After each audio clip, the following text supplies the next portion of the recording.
this is just one of those areas where people make this mistake again. They say, oh, you need to do a discovery call, but then they don't really say how. And so then all we end up doing is these discovery calls because we're told that we're supposed to, because that's what everybody else is doing in the industry right now, but they don't say how to do it.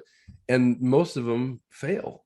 And you guys, I don't know if you've been on that, it's a bad feeling. Like, but what Julie just said is you can do a really effective discovery call.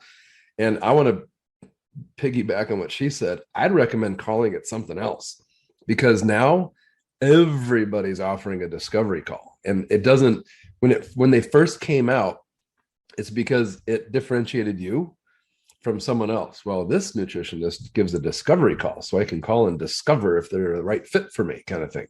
Now everybody has a discovery call, and it's like when boot camps came out. Everybody was boot camping, and everything was a boot camp, and then everything was a hack or a biohack, and everybody's biohacking something. It waters it down, and it doesn't mean much anymore.